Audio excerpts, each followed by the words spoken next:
Hello everyone and welcome to my review of the Sony WH-1000XM4s.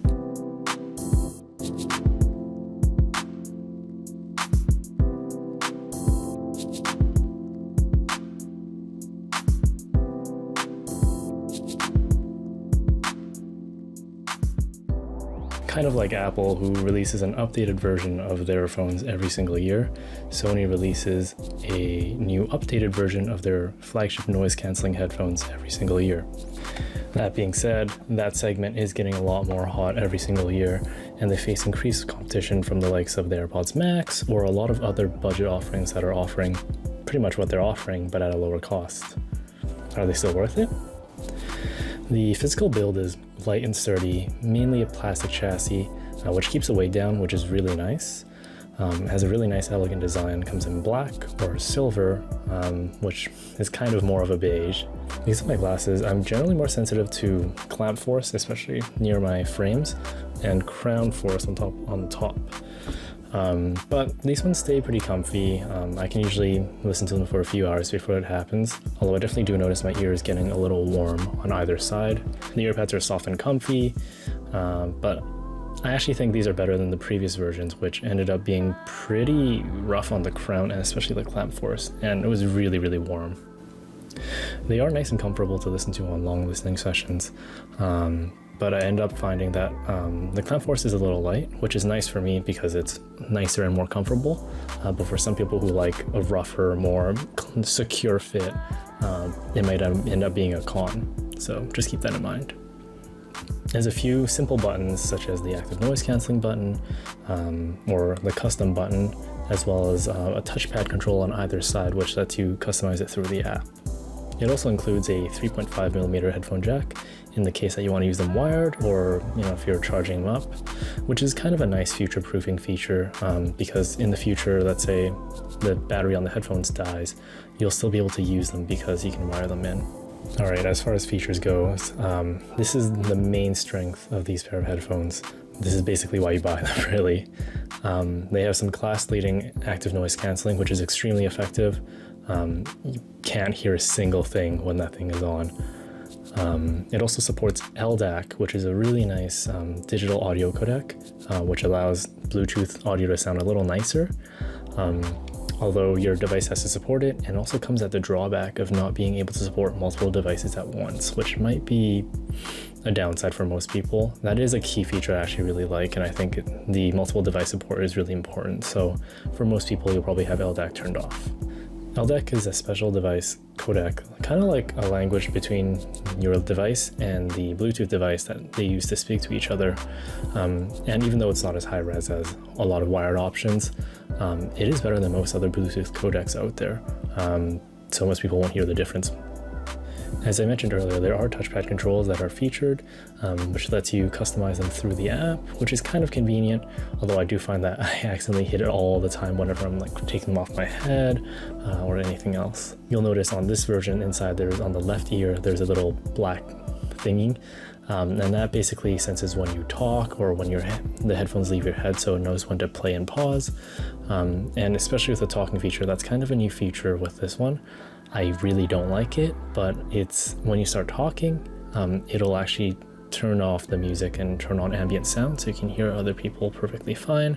Although in reality, it sometimes activates when I'm bopping along to the song. Sometimes you're singing and it just activates, and I recommend having it off. It has the same old features as the previous versions though, such as covering the right ear cup to allow ambient sound coming in and lowering down your music so you can have a quick, easy conversation. It still has its app, which can provide updates and has various EQ settings, which is really nice and convenient, especially if you don't like the sound signature of these headphones. Battery life is really, really long on these guys. They're rated for about 20 plus hours. I charge them once every 2 weeks, if ever, and they have really fast charging. 10 minutes will give you 5 hours of listening time, which is more than enough for most people. So you're spending $350 on headphones. Sound is probably the most important part. While it's not going to be fit for studio grade monitoring, the 3.5mm jack will still let the pair be boosted by a dedicated headphone jack if you have one, but I recommend just using the LDAC if you're interested in some serious listening. MKBHD and Linus Tech Tips have a really nice video on the AirPods Max actually that describe the difference between the consumer grade and studio grade headphones, which I'll link below. This pair of headphones is a consumer focused headphone. The accuracy isn't as accurate as some of the nicer studio grade monitors out there, especially for wireless pairs of headphones. These are really nice to listen to. They have a nice bass, good treble, nice detailing. I mean, they are limited by the wireless technology, but it is really nice to listen to. While doing this review, I actually ended up losing myself in the music, just bopping along, forgetting that I had to actually write the review. While you can't really compare these guys to wired headphones around the same price, I think for its competitors, it does sound really, really good compared to them. Even the AirPods Max, which the AirPods Max do sound better, but at more than double the cost, I don't think it's worth it for most people. This is a really nice pair of headphones to travel with. I actually have traveled with the XM1s and XM2s, and they were both great. Obviously, there's not much traveling right now due to COVID, but even for work from home, these are really nice. And here is what the onboard microphone will sound like. Hello. So this is how the mic on the Sony WH-1000XM4 sounds. And this is what it sounds like with the shower on in the background.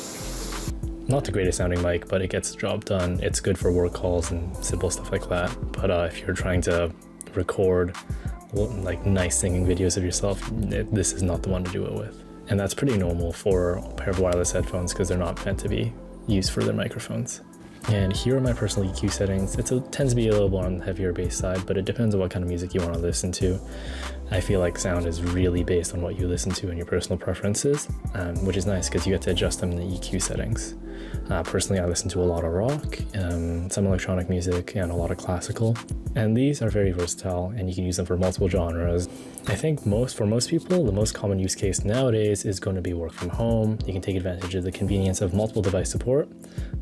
While having something nice for work calls and music, it's really nice. You don't have to have a wire, you walk around. I think most people nowadays, unfortunately, have phones that don't have headphone jacks. So this is probably the easiest pair to get set up. For a lot of people, this is going to be the best pair of headphones they own. $350 is a lot of money, especially for people who aren't audiophiles.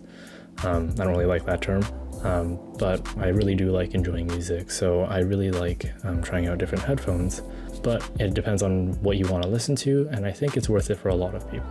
These have kind of been the unanimous king of active noise cancelling wireless headphones for a few generations now, but is that coming to an end with more stiff competition with the AirPods Max, which has better audio and build quality? Personally, I don't think so. I think the AirPods Max are priced at too high of a price range to be consumer headphones, and I think the biggest drawbacks of the AirPods Max are two main features. The two main features that I think that the AirPods Max is lacking in is multiple device support if you use a Windows computer or an Android device, because the AirPods Max does support multiple devices only if you use iOS. The XM4s kind of win against the AirPods Max if you're not entirely integrated into Apple's ecosystem, so if you have an Android device or a Windows computer, it might be less convenient. The AirPods Max tend to be close to 2 times the price of the Sonys, especially during holiday sales. Usually they're only about 200 USD more, but even then, for that kind of price, I don't think most people should be getting the AirPods Max unless they really want the most convenient Apple listening experience. Like I said before, the XM4s actually regularly go on sale, so they're actually quite affordable. However, Apple is kind of like the LV of the phone world. Their products never go on sale and they're always priced at a premium price. For most people, I'd recommend the XM4. Budget offerings are getting better and better too. For a lot of people, the convenience can be had from an Anker Soundcore, and those sound really nice for the price. But that's an alternative I would recommend if you want to get into active noise cancelling headphones without paying the premium price that Sony offers. That being said, I think Sony's headphones do offer much better active noise cancelling, which is really nice on planes, and even at home when you have your whole family at home. You just kind of don't want to hear them while you're working or if you're just studying. For people who are audiophiles, but they still want some of the conveniences that wireless offer, I'd recommend the Drop THX Pandas, which sound really, really good. And they're priced similarly, although they're a little bit more expensive. The Drop TH expanders also don't offer any active noise cancelling, only passive, although it is really quite good in that regards. In my opinion, I still think these are still the king of active noise cancelling headphones in terms of the value and the feature set. You get a really nice sounding pair of headphones.